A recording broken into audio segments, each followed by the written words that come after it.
बच्चों की परीक्षाएं चल रही हैं। कई बच्चों की हो चुकी हैं, कई बच्चों की चल रही हैं। बच्चे बहुत ही तनाव में हैं।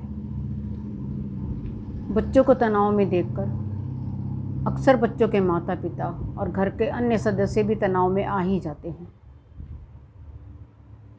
पर अपने तनाव को छुपाते हुए हमें बच्चों के तनाव को दूर करना चाहिए।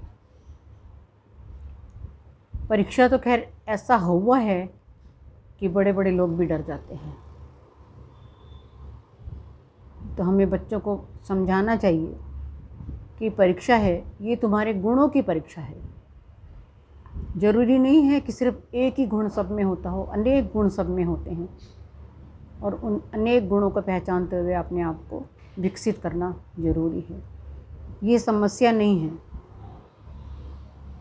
मेहनत करो, मेहनत करने से फल अवश्य मिलता है।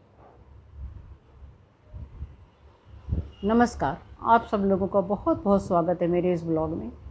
मैं आशा करती हूँ कि आप सब लोग अपने अपने परिवार वालों के साथ खुश होंगे।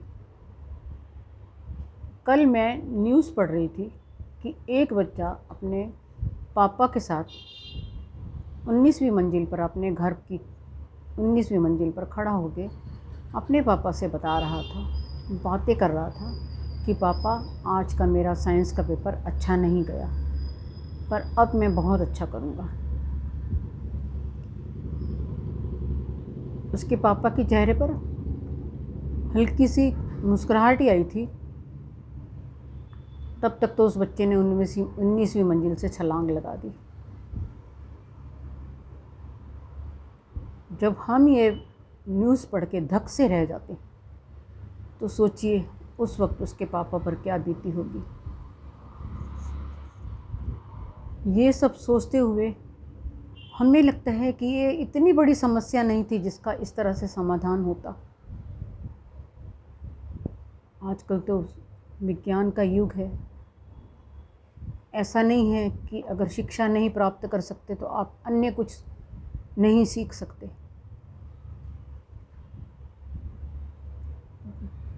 कई कारणवश कई लोग जो शिक्षा नहीं प्राप्त कर सकते या कई परिस्थितियां उनके जीवन में ऐसी बनती हैं कि उनके मार्ग में शिक्षा पाना बाधक बन जाता है, लेकिन फिर भी वे अपने मार्ग से नहीं भटकते और अपनी दूसरी क्षमताओं को पहचानते हुए वे उसे विकसित करते हैं और अपना नाम कर जाते हैं। तो ज़रूरी नहीं है कि हर शिक्षित ही व्यक्ति अपना नाम ऊंचा करे। कई लोग बिना उच्च शिक्षा प्राप्त किए हुए भी कहाँ के कहाँ पहुँचते हैं। इसका एक तो ताज़ा तरीन उदाहरण हमारे सबके बीच में धीरूभाई अंबानी जी का है, जो इतने शिक्षित नहीं थे पर उन्होंने अपनी दूसरी क्षमताओं को पहचानते हुए इतना बड़ा साम्राज्य खड़ा कर दिया। उनका अनुकरण आज उनके दोनों बेटे भी कर रहे हैं। उन्होंने दुनिया भर में अपना नाम ऊंचा किया है। दुनिया भर में वो अरबोपति की श्रेणी में आते हैं। ऐसे ही इतिहास में और भी कई उदाहरण हैं। गुरु द्रोणाचार्य कौरवों और पांडवों के गुरु थे। 105 शिष्य थे, लेकिन 105 शिष्यों में से केवल अर्जुन ही महान धनुर्धारी बने। हालांकि धनुर्धारी तो कर्ण भी बहुत बड़े थे, लेकिन कर्ण के पैदा होते ही कुंती ने लोक लाज की डर से उन्हें त्याग दिया था। तब एक निषाद ने उन्हें पाला था। निषाद तब एक निकृष्ट जाति के होते थे और उनके संतान को राजपुत्रों के साथ शिक्षा प्रदान नहीं की जाती थी। परंतु कर्ण की ऐसी इच्छा थी कि उन्हें गुरु द्रोणाचार्य से ही शिक्षा प्राप्त करनी है। उन्होंने छल कपट का सहारा लेकर गुरु द्रोणाचार्य से शिक्षा प्राप्त की और उसी समय एकलव्य नामक भील, जो जंगल में रहता था, उसके पास कोई ऐसा रास्ता नहीं था जो वो गुरु द्रोणाचार्य से शिक्षा प्राप्त कर सके। लेकिन उसने अपनी इच्छा को दबने नहीं दिया। उसकी एक ही इच्छा थी कि वो भी धनुष की शिक्षा प्राप्त करे, और उसने छुप छुप कर वो शिक्षा प्राप्त की और उसमें वो अत्यंत पारंगत हो गया था। और अचानक एक दिन द्रोणाचार्य वन की तरफ कहीं जा रहे थे। एक कुत्ता बहुत तेज़ी से भौंक रहा था।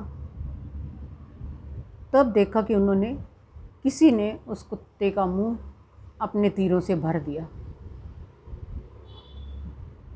तभी ये देख के गुरु द्रोणाचार्य चकित रह गए कि ऐसा कौन सा दूसरा गुरु है जो ऐसी शिक्षा दे सकता है। ऐसी शिक्षा तो केवल मैं ही दे सकता हूँ। तब वे ढूंढते हुए पहुँचे कि आखिर ऐसा कौन सा व्यक्ति है जिसने ये काम किया है। तब ढूंढते हुए एकलव्य के पास आए। उसकी झोपड़ी के बाहर गुरु द्रोणाचार्य की मिट्टी से बनी हुई मूर्ति रखी हुई थी। उस गुरु की प्रेरणा से उन्होंने ये शिक्षा प्राप्त की थी।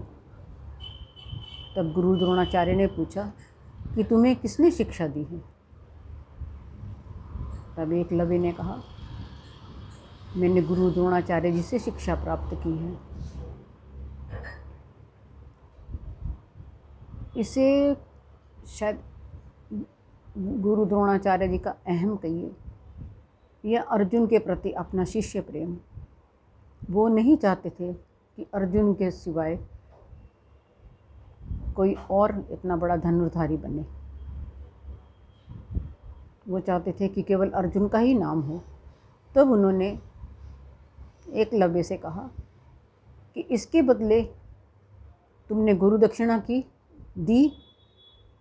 तब एकलव्य ने पूछा, आप मेरे गुरु हैं, आप जो भी मेरे से दक्षिणा चाहेंगे मैं अवश्य दूंगा। तब गुरु द्रोणाचार्य ने उनका अंगूठा ही मांग लिया। तब उन्होंने तुरंत अपना अंगूठा काटकर उनको दे दिया। तो ये भी एक तरह का स्वार्थ ही था कि उन्होंने उभरते हुए धनुर्धारी को उभरने नहीं दिया। ऐसे और भी कई उदाहरण हैं जो बिना शिक्षा प्राप्त किए भी हम अपने करियर को बना सकते हैं। भगवान ने हमें कई गुणों से नवाजा है, तो धीरे धीरे करके अपने गुणों को पहचानें और अपने करियर को बनाएं। मौत रास्ता नहीं है, जीवन तो एक ही बार मिलता है। इस जीवन को संवारने के अनेक रास्ते हैं, तो उस रास्ते को देखिए, पहचानिए और अपना जीवन बनाइए, ना कि ये गलत रास्ता चुनकर। ऐसे आपको इतिहास में अनेक उदाहरण मिल जाएंगे। आज तो विज्ञान इतनी तरक्की कर चुका है, हमारे पास अनेक साधन हैं, अनेक चीज़ों में हम अपना करियर बना सकते हैं। बहुत सारी चीज़ें हैं करियर बनाने के लिए, केवल शिक्षा ही नहीं है। बस हमें अपने बच्चों की तुलना किसी से नहीं करनी चाहिए। सबकी अपनी अपनी बौद्धिक क्षमता होती है, उन्हें उत्साहित करना चाहिए कि मेहनत करो, मेहनत का फल अवश्य ही मिलता है। किसी को जल्दी मिल जाता है, किसी को देर से मिलता है, पर मिलता अवश्य है। बस किसी से तुलना करके हमें अपने बच्चों को छोटा नहीं दिखाना चाहिए, क्योंकि सबकी बौद्धिक क्षमता अलग अलग होती है। हमारे प्रयास से हमारे बच्चों को नया जीवन मिल सकता है। हमारा बच्चा अपना है, उसकी बौद्धिक क्षमता उसकी खुद की है। अब एक कक्षा में बहुत से विद्यार्थी होते हैं, प्रथम तो केवल एक ही आता है, सारे बच्चे प्रथम नहीं आते। इसलिए हमें अपने बच्चों को सही रास्ता दिखाना चाहिए। अगर शिक्षा में तुम्हारी इच्छा नहीं है तो तुम दूसरा कोई रास्ता देखो। आजकल सब कुछ कर सकते हैं, भगवान ने इतनी रास्ते बनाए हैं आज विज्ञान की दुनिया के जरिए से कि हम अपना जीवन बना सकते हैं। धन्यवाद। अगर मेरा ये ब्लॉग पसंद आए तो कृपया इसे लाइक करें, शेयर करें और अब तक अगर सब्सक्राइब नहीं किया है तो प्लीज़ सब्सक्राइब भी अवश्य करें। धन्यवाद।